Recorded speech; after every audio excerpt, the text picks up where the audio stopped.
Les amis, retrouvez toutes mes vidéos en podcast. Bonne écoute à tous. Enfin, enfin la purge est terminée les gars. D'ailleurs désolé pour les téléspectateurs qui ont regardé cette purge.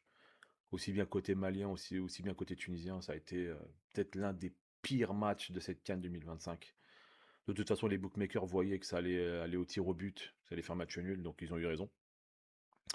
D'ailleurs, félicitations à mes frères maliens. Bravo pour votre qualification. Je pense qu'elle est quand même méritée.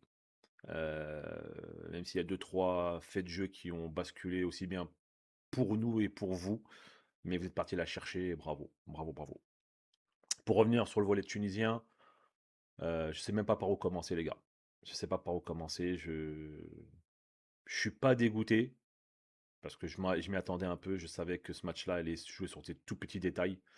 Malheureusement la pièce est pas tombée dans notre côté.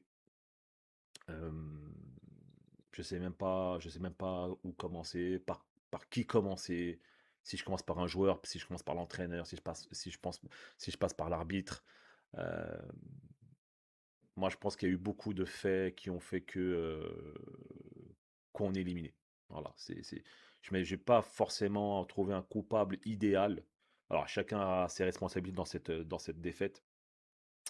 Hem Moi, je vais commencer malheureusement par l'entraîneur qui n'a pas eu, le courage d'inculquer, le jeu, voilà, qui a pas mis les bonnes personnes pour mettre, le jeu. Même si son plan tactique n'était pas mauvais, le sapin de Noël de Ancelotti à l'époque du Milan AC n'était pas une mauvaise chose pour mettre la pression sur le milieu de terrain malien. Mettre Garbi et Hannibal, très proches de Mastouri, c'était pas une mauvaise idée, je trouve, et mettre 3 milieux de terrain défensifs derrière, qui vont faire le lien entre, la défense et l'attaque. Je pense que c'était pas une mauvaise chose en soi. D'ailleurs, on fait quand même une plutôt de bonne mi-temps, ça aussi il faut le dire. Si on a une analyse juste, on fait pas une mauvaise mi-temps, où on arrive à avoir un carton rouge, en notre faveur du côté malien avec Koulibaly sur Hannibal Mejbri. Normalement, de l'autre côté, Lassana Koulibaly aurait dû avoir au minimum un carton jaune sur une intervention encore sur Hannibal, notre accélérateur de jeu. Hem, qu'est-ce que vous voulez que je vous dise? Moi, je sais même plus quoi penser de cette équipe, aussi bien au niveau sur le staff technique, sur les joueurs. Je comprends pas parce qu'il y a des joueurs qui étaient en forme juste avant de nous rejoindre, juste avant cette CAN, qui étaient en forme dans leurs clubs respectifs. Talbi, Braun qui enchaînait les matchs avec le Servette. On avait Valéry qui était plutôt pas mal sur les derniers matchs, qui était pas mauvais. Abdi qui était l'un des rares Niçois qui faisait ses matchs, même si sa saison est très compliquée à Nice. Skiri qui a fait plutôt un bon match à Barcelone avec Francfort en Ligue des Champions. Achouri qui a marqué juste avant la CAN en Ligue des Champions, face à Villarreal. J'avais quand même des motifs d'espoir de faire un beau parcours dans cette CAN, et on a senti que des joueurs, en fait, on s'est éteint. En fait, on s'est éteint tout seul. On a bien démarré notre compétition et j'ai l'impression que cette victoire contre l'Ouganda a été l'arbre qui cache la forêt, en fait. Il y a beaucoup de joueurs, il y a beaucoup d'observateurs qui ont dit que, dans la première journée de cette CAN, que la Tunisie était l'équipe qui leur a donné la meilleure impression. Et au fil de la compétition, on s'est éteint. Et en fait, le match contre le Nigeria nous a fait très très mal. Le match du Nigeria nous a réveillé nos vieux démons. Voilà, la Tunisie qu'on n'aime pas voir. La Tunisie qui a peur. La Tunisie qui prend pas l'initiative, qui est pas créative, qui est pas conquérante, qui n'est pas courageuse. Et ben aujourd'hui, on l'a vu. Enfin, plutôt hier. Hier, on l'a eu face au Mali. Voilà. Une Tunisie qui calcule trop. On ne veut plus voir ça. On veut des joueurs qui. Alors, tu peux calculer, ok, pas de problème. Tu peux calculer dans certains moments du match, mais pas dès le début. Alors, comme je l'ai dit en début de vidéo, la première mi-temps a été plutôt bonne. Où on n'a pas calculé, on a été entreprenant, mais on n'a pas réussi à trouver la solution face au bloc malien bien compact. Un peu à la patte, un peu Tom Saint-Fiet, qui est adepte de cette chose-là, du jeu très défensif. De toute façon, il s'en cache pas. Il avait déclaré face au Maroc qu'il allait le faire et d'ailleurs ils ont fait un bon match nul face au Maroc. Je l'avais dit dans ma vidéo euh, précédente sur la Tunisie qu'on allait trouver un Mali de cet acabit. Je vous ai pas menti. Voilà, ça a été une sélection malienne qui nous a posé des problèmes dans l'impact, dans l'intensité, qui nous a pas laissé beaucoup progresser, qui nous a beaucoup gênés, sans être dangereuse. Moi, côté malien, il y a un joueur que j'ai beaucoup aimé, plutôt, voire deux, trois joueurs que j'ai beaucoup aimé. Bah, Sinayoko qui nous a fait beaucoup de mal, qui a gratté beaucoup de ballons, qui a fait mal à notre charnière centrale, Talbi et Meria. L'entrée de Dargelès, Néné Dargelès, qui a mis le feu à notre défense. Et Diakité.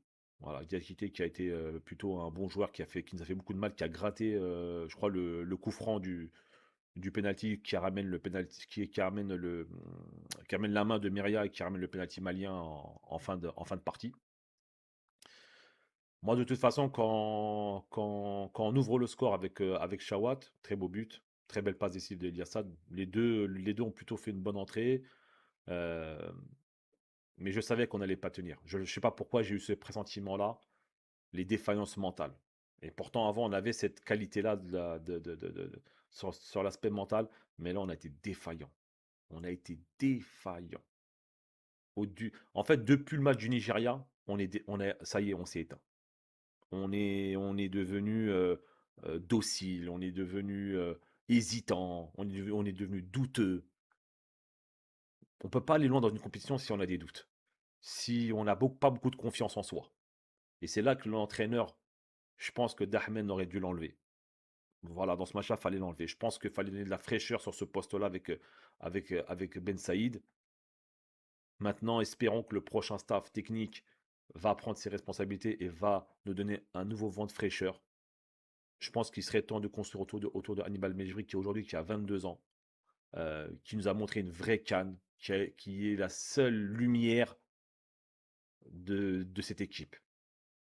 Avant, c'était l'une des lumières, c'était l'un des cadres. Maintenant, c'est devenu le joueur qui a répondu présent du début jusqu'à la fin dans cette canne.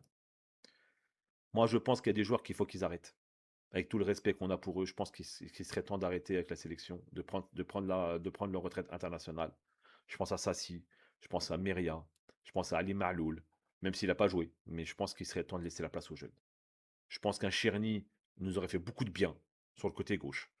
Euh, je pense que l'entrée de Tounekti nous aurait fait peut-être aussi du bien à la place d'Achouri qui est venu physiquement moyen, qui était touché, on le savait, et son penalty le prouve. Son penalty le prouve. Quand il tire le penalty, je le savais que le gardien allait l'arrêter. Donc voilà les amis, je sais pas quoi dire d'autre. Je suis déçu, mais voilà, comme je vous ai dit, je prends ça avec beaucoup de recul parce que je m'y attendais. On se raconte pas d'histoire.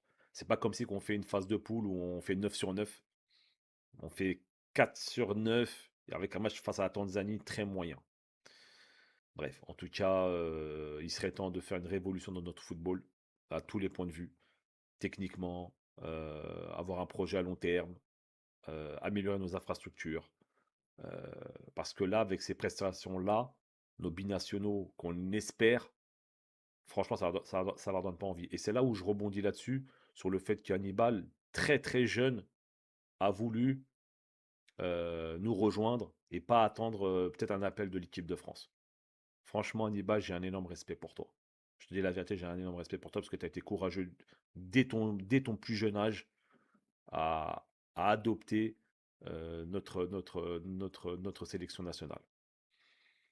J'espère quand même, je suis quand même optimiste, j'espère quand même un jour retrouver une Tunisie joueuse, une Tunisie beau à voir jouer, créatif, qui arrête de jouer avec le frein à main, qui est quand même solide. Bien sûr, il faut être quand même solide, ça je le comprends.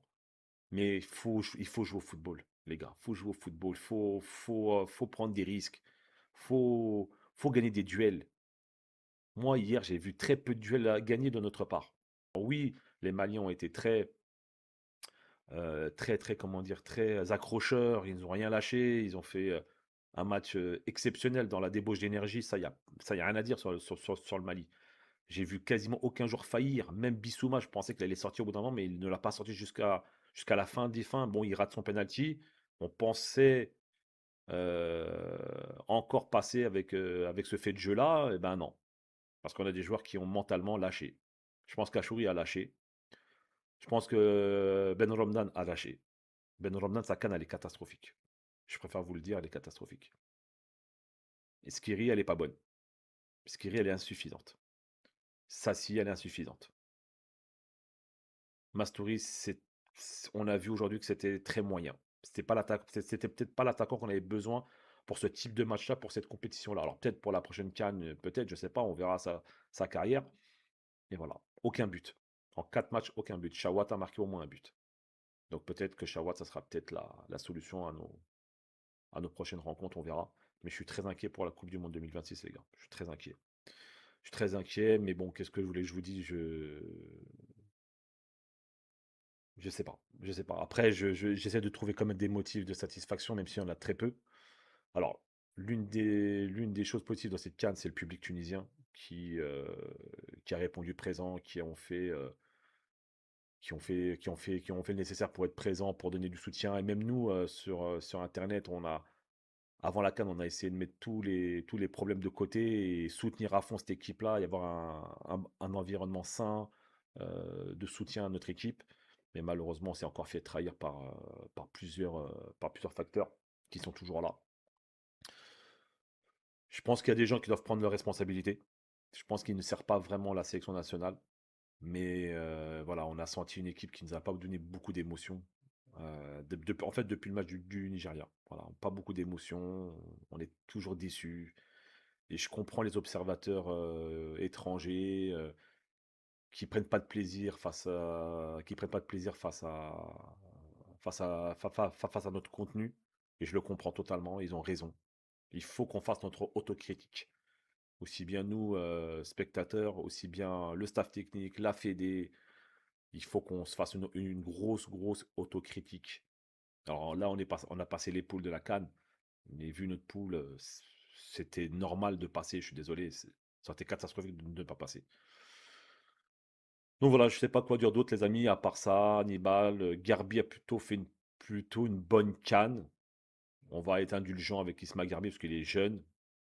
Je crois qu'il a 19 ans ou 20 ans, je sais plus.